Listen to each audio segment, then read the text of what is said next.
Have you ever been rejected by the one person whose acceptance mattered most? I was 17 years old, standing in the kitchen of our house in Pennsylvania on a spring afternoon in 1979, when I told my father I had been accepted to college. Full scholarship, early admission to Cornell. The first person in our family to go to university. I was shaking with excitement, holding the acceptance letter like it was made of gold, waiting for him to look up from his newspaper and see me. Really see me for maybe the first time in my life. He glanced at the letter, then at me, then back to his newspaper. "College is a waste," he said flatly. "You'll just get married and forget everything you learned. Stay here. Work at the factory like your mother. At least that's honest work." The words hit me like a physical blow. My mother, standing at the sink washing dishes, went completely still. The only sound was water running and my heart breaking. "But Dad, it's Cornell." I said no. He folded his newspaper with sharp, deliberate movements. "And if you go anyway, don't expect any help from me. Not $1. Not a ride to the train station. Nothing. You'll be on your own." He stood up, walked out. Left me standing there with my acceptance letter, and my mother's silent tears and the crushing weight of being told that my dreams were worthless by the man who was supposed to want them for me. I went to Cornell anyway, paid my own way. Worked 3 jobs, didn't speak to my father for 4 years. And even after we reconciled, if you could call the cold, distant relationship we maintained for the next 30 years a reconciliation, I never forgot that moment. Never forgot how small he made me feel.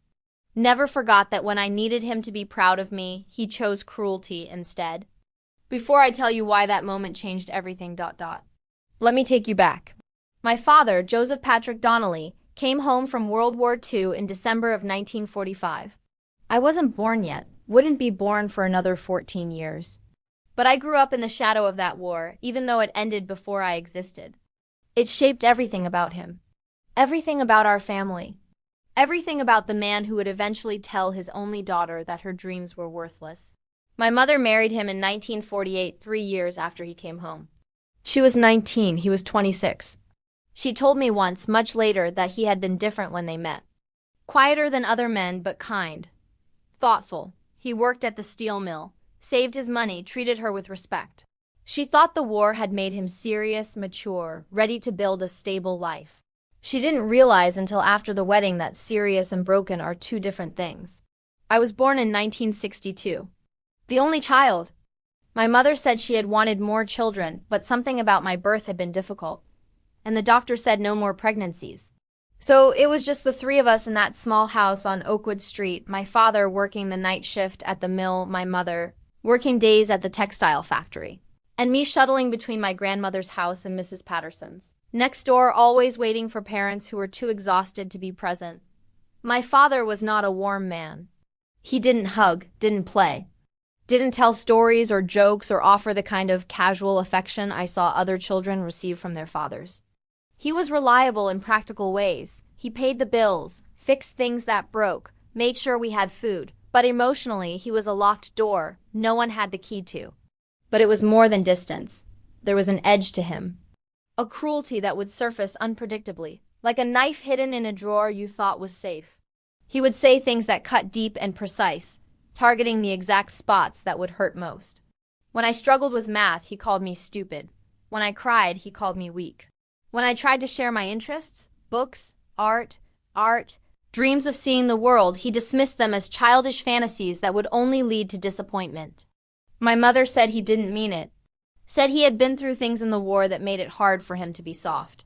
But that explanation didn't help when I was 12 and he told me I was too ugly to ever find a husband. Or when I was 15 and he said my singing voice sounded like a dying cat. Or when I was 17 and he crushed my college dreams with the same casual indifference he used to crush beer cans before throwing them away. Have you ever felt something like this? Growing up with someone who meets your basic needs but destroys your spirit in small, consistent ways? Someone who teaches you that love means tolerating cruelty? But that was only the beginning. I left for college in August of 1979. My mother drove me to the bus station. My father stayed home. Didn't say goodbye. Didn't wish me luck. Just continued his pattern of making me feel like my existence was an inconvenience he had learned to tolerate but never embrace. At Cornell, I discovered I was smart, capable, worthy of taking up space. I studied literature and education, graduated with honors, became a teacher. I met a man named David who treated me with kindness and respect, who acted like my thoughts and dreams mattered, who made me realize that my father's cruelty was not normal, was not love, was not something I had to accept. One married David in 1984. My mother came to the wedding. My father did not. Said he couldn't get time off work. Said weddings were expensive foolishness. Said a lot of things that all meant the same thing. I was not worth the effort. Over the years, I tried to maintain a relationship with him. Mostly for my mother's sake. We would visit a few times a year. Sit in that same kitchen where he had crushed my dreams. Make awkward small talk. He would ask surface questions about my job, my husband, never remembering the details I had told him the last time. And I would leave feeling hollow, like I had tried to fill a cup with a hole in the bottom. My children, 2 daughters, never really knew their grandfather. He existed at the periphery of their lives. The old man who sent birthday cards with no messages, just his name signed at the bottom. The grandfather who came to exactly 0 school plays, 0 piano recitals, 0 softball games. My daughters would ask why Grandpa Joe never visited. And I would make excuses because how do you tell a child that some people are incapable of love, even for their own family? My father died in February of 2009. Heart attack, quick. He was 89 years old, had retired from the mill 24 years earlier. Had spent his retirement reading military history books and watching war documentaries and existing in the same locked down emotional state he had maintained for 64 years since coming home from Europe. At his funeral, people from the WW spoke about his service. About how he had fought in the Battle of the Bulge. About how he had earned medals for bravery. About how he was part of the greatest generation, the men who saved the world and never complained about it. I sat in the front pew listening to them describe a man I didn't recognize. A hero. A patriot. A soldier who had done his duty with courage and honor. And I thought about the man I knew. The man who had spent my entire childhood making me feel worthless. The man who had rejected every attempt I made to connect with him. The man who died without ever once telling me he loved me. After the funeral, my mother asked me to help her sort through his things. The house had become a museum of his isolation. Newspapers stacked in corners. Military history books lining every wall. His clothes still organized with military precision in the closet. His tools still hanging in perfect rows in the garage. And in the bedroom, in the back of the closet behind his old uniforms, I found a small metal box, locked. The key was in his nightstand drawer, hidden under a stack of handkerchiefs he never used. Inside the box, a purple heart he never mentioned receiving. Dog tags that didn't have his name on them. And a single photograph. Stay with me until the end. It's worth it. The photograph was black and white, bent at the corners, stained with something that looked like mud or water damage. It showed 7 young men in uniform, all of them smiling, arms around each other's shoulders, standing in front of what looked like a barn or farmhouse. They looked so young. 20, maybe 22 years old. Boys pretending to be men. Soldiers pretending to be invincible. On the back, written in pencil in my father's handwriting, 3rd Platoon, Baker Company, December 1944. Day before the offensive. Jimmy, Frank, Tommy, Robert, Eddie, Mike, and me. Brothers forever. I showed the photo to my mother. Watched her face crumple. I never saw this before, she whispered. He never told me about them. Never mentioned their names. Not once in 60 years, we researched. It took weeks. Phone calls to the Veterans Administration. Letters to military historians. Searches through casualty records from the Battle of the Bulge. And slowly, painfully, we pieced together what my father had carried alone for his entire adult life. 3rd Platoon, Baker Company, had been assigned to hold a position near Bastogne during the German offensive in December of 1944. 7 men. A small unit tasked with defending a crossroads that ended up being in the direct path of a massive tank assault. They held their position for 3 days. 3 days of being outgunned, outnumbered, freezing, running out of ammunition. On the 3rd day, December 22nd, 1944, the position was overrun. 6 of the 7 men were killed. Died fighting, died together. Only 1 man survived. My father, Joseph Patrick Donnelly, who had been knocked unconscious by shrapnel, left for dead. Found hours later by advancing American forces when the Germans pulled back. He woke up in a field hospital, asked about his unit, was told they were all gone, every single one, his brothers. The men he had trained with, fought beside, promised to keep safe. Gone, and he was alive. The only one. The one who had failed to save them, the one who had lived when they deserved to live more. And that was the moment I stopped being who they thought I was. I sat on my mother's bedroom floor, holding that photograph, looking at 7 young faces that had no idea what was coming, and suddenly everything about my father made terrible, tragic sense. The cruelty, the distance, the rejection. It wasn't about me. It had never been about me. It was about 6 ghosts he carried with him every single day of his 64 years after the war. He couldn't love me because he had decided he didn't deserve love. Couldn't celebrate my achievements because he felt guilty for being alive to have achievements when his brothers never got the chance. Couldn't be present in my life because presence required being alive, and some part of him had died on December 22nd, 1944 in a frozen crossroads in Belgium. The dog tags in the box weren't his. They belonged to Jimmy Sullivan from Boston, who had been 21 years old, who had asked my father to mail the tags to his mother if anything happened. My father had kept them for 64 years instead, unable to complete that final request. Unable to face Jimmy's mother and admit he had survived when Jimmy hadn't. My mother told me that my father had nightmares his entire life. Would wake up screaming names: Jimmy, Frank, Tommy, Robert, Eddie. Mike would sit up in bed shaking, whispering, "I'm sorry. I'm sorry. I'm sorry." She had learned to wake him gently, hold him while he came back to reality. Never ask what he was seeing because he would never tell her. She said he went to the VFW once in 1953. Tried to connect with other veterans. Walked in, saw men laughing and telling war stories, turned around and walked out. Never went back. Because how do you laugh about a war that killed everyone you loved? How do you make it into stories when it's still happening in your mind every single night? He loved you, my mother said, tears streaming down her face. He just didn't know how to show it. Every time he looked at you, I think he saw everything he had that they didn't. A daughter, a future, a life. And it broke him because they deserved it more and he got it instead. Survivor's guilt doesn't heal. Not in 1946. Not in 1956. Not in 1996. It just becomes the air you breathe, the lens through which you see every moment, the weight that makes everything heavier than it should be. I didn't know it yet. But the world was about to change, not the whole world, just mine. Because understanding changed everything. It didn't erase the hurt. Didn't make my childhood suddenly okay. Didn't resurrect all the moments we could have had, but it reframed them. Gave them context. Turned cruelty from personal rejection into collateral damage from a war that never ended. I contacted the families. All 6 of them. Jimmy's niece in Boston. Frank's son in Chicago. Tommy's sister in New York. Robert's grandchildren in California. Eddie's nephew in Texas. Mike's daughter in Florida. I sent them copies of the photograph. Told them my father had carried their loved ones with him every day of his life. That he had never forgotten them. That they were his brothers and losing them had destroyed him in ways he never recovered from. They wrote back. All of them. Some with anger. Why hadn't he contacted them sooner? Why hadn't he shared the photograph? Why had he kept their loved ones locked away instead of honoring them publicly? Others with understanding. With their own stories of fathers and uncles who came home from war and were never whole again. With gratitude that someone remembered that their loved ones hadn't been forgotten.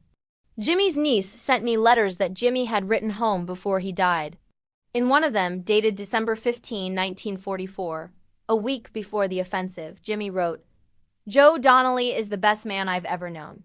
If anything happens to me, make sure he knows it wasn't his fault. Make sure he knows he was a good soldier and a good friend and he deserves to be happy. Tell him for me because I think he's going to need to hear it." I read that letter to my mother. We both cried. Because Jimmy had seen it coming. Had known my father well enough to know he would blame himself. Had tried to give him permission to forgive himself, to be happy, to live. And my father had carried that letter in his mind for 64 years, but never been able to accept its message. Share this with someone who would understand. I had Jimmy's dog tags sent to his family in Boston. They buried them with full military honors in the family plot where Jimmy's mother and father were buried. They invited me to the ceremony. I went. I spoke about my father. About how he had loved Jimmy enough to carry him for 6 decades. About how some wounds from war don't heal. They just scar. And those scars shape everything that comes after. After the ceremony, Jimmy's niece gave me something. A letter Jimmy had written to Joe but never sent. Found in Jimmy's personal effects that were returned to the family after his death. She said her grandmother had kept it all these years, hoping someday to find Joe Donnelly and deliver it. The letter said, "Joe, if you're reading this, it means I didn't make it. I need you to promise me something. Promise me you'll live. Really live. Really live? Not just survive. I want you to go home, marry a girl who makes you laugh, have kids who drive you crazy, build a house, plant a garden, watch sunsets. Do all the normal, beautiful, boring things that make life worth living. Don't carry me around like a weight. Carry me like a light. Remember that we fought so that you could have a future, and if you don't have that future, then what was it all for? Live for both of us. That's how you honor me. Not by dying too. By living enough for both of us. I wish my father had seen that letter. Wish he had known that Jimmy's last wish wasn't for him to suffer, but to thrive. Wish he had understood that the best way to honor the dead is not to join them in their silence, but to live with enough fullness for everyone who didn't get the chance. But he never saw it. Never knew. Died believing that his survival was a betrayal instead of a gift. Died carrying guilt that no one had asked him to carry. Died without ever forgiving himself for the crime of staying alive. I'm 62 years old now. My daughters are grown. My mother passed away 5 years after my father. And I carry that photograph in my wallet. 7 young men smiling, unaware that in 24 hours most of them would be gone. And I look at it and I see my father not as the cruel man who rejected me, but as the broken boy who never made it home from Belgium, even though his body did.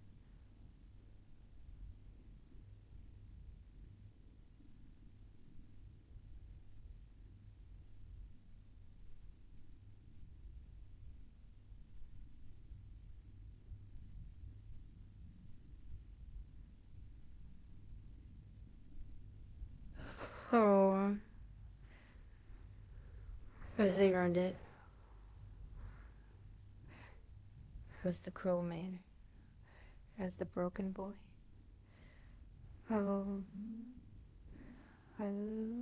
He never asked for forgiveness, never acknowledged the hurt he caused.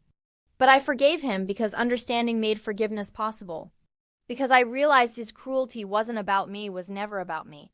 It was just the way a traumatized man tried to survive in a world that moved forward while he stayed frozen in December of 1944.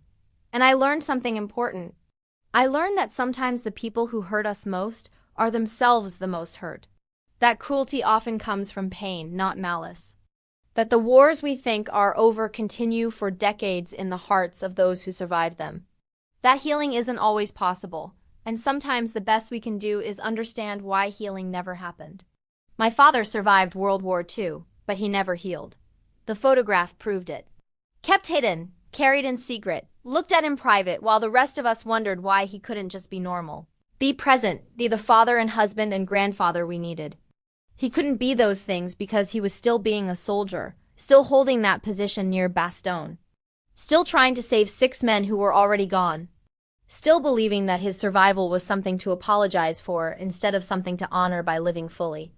Truth does not shout. It simply waits to be found. If I could talk to him now, I would tell him what Jimmy wanted him to know. That living was the way to honor them. That building a life, having a family, existing in the ordinary beauty of peace, that was the victory.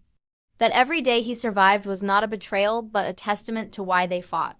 That they would have wanted him to be happy, not haunted, but I can't tell him. I can only tell you.